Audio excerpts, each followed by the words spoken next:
mission is to monitor extraterrestrial activity on Earth. Flacco, you know you're not supposed to be north of Canal Street. Who is Flacco? Just relax, punk. They're looking for me, not you.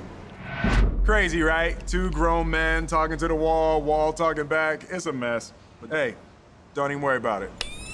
What's great is even though it's been 15 years since the first one and 10 years since the second, the Men in Black franchise is on television so much and DVDs that we don't have to re-establish the rules or characters because everyone's seen it. Even 6 or 7-year-olds have already seen it on television. But by waiting this long, we could really sort of come up with a whole other sort of idea and not sort of rehash a new villain is coming to destroy Earth. And the whole concept of time travel was Will's idea from one night when we were on the set of Men in Black 2. He gave me basically the story idea for this entire movie. I've been off camera, you know, doing family producing for the last 3 years, so it was great to come back with something that was familiar to me. You know, it's like your acting muscle can get a little rusty. So I felt good to. It was like a family reunion almost with one new kid, with Josh Brolin. So, you know, I love this franchise, and it's like you know, it's just a beautiful opportunity to just go home. How they evolved, I don't know. There's the same characters. I think the movie reveals something about their relationship that was heretofore unknown. Hey, the crashed ship from this morning was stolen from... Lunar Max prison, Boris the animal. How did you know? He always had a taste for spiky boulevard. Give us a minute, will you, Chief? We're in a situation. Yeah.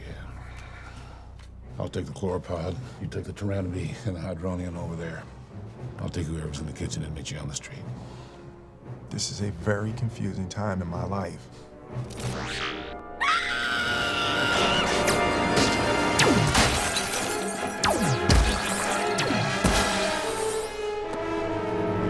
The second I read the script, I knew it had to be Brolin.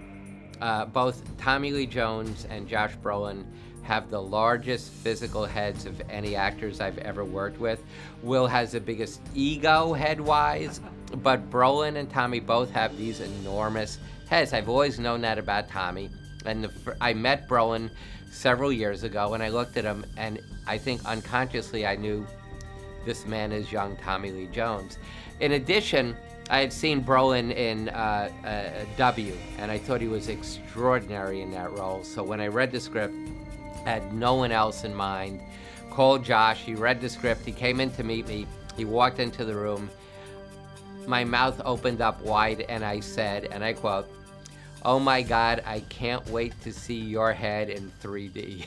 There's a lot of studying in any part. I mean, that's where it's fun for me. But you know, when you actually get on the set, and you realize that you've said yes to a part that you're probably going to fail in miserably and screw up the whole franchise because you're in a lot of the movie, you know, it becomes a little disconcerting, you know, and I'm glad Tommy wasn't on the set because I think I would have flipped out.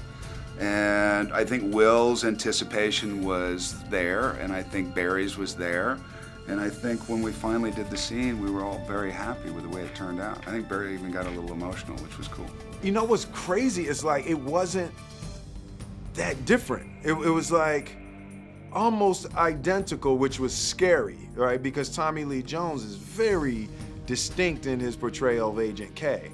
And then to sit down in front of Josh Brolin, you know, as an actor, you're looking for what's the chemistry. What, you know, I'm always trying to find the lane. Where's the way to be funny? Where's the way to be dramatic? And you know, it'll be different with me and Tommy Lee Jones than it will be with me and Martin or me and Kevin James. It's very distinct.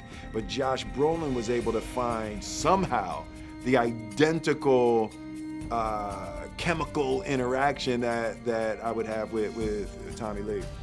You need to turn electricity down on that damn thing. Can't taste my frickin' tongue, Kay. How do you know my name? Terribly sorry. X is frightfully upset about the whole Coney Island incident. Thanks for the heads up.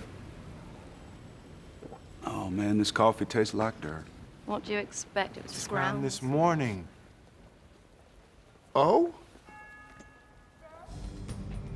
Well, that's an important distinction. He's not playing me. He's playing a character that I've played before, and he's a very fine actor, and he did an excellent job. This is the third movie with Tommy, so I know him pretty well. But Tommy's a little different than Kay, so it's more you study Tom. So I think it's some hybrid of the two, I think. You know, at least in what I experience. When you're doing it, you don't really know. You make these decisions and you hope it's going to turn out. You don't know what take is going to differ from the next take. But I saw it 2 nights ago and I thought, all right, I didn't get in the way. You have these in the future? No. Give it to me! I don't think this is the one. Where you get it now? You're out there, Chief? Hell yeah. Be better with 4 wheels.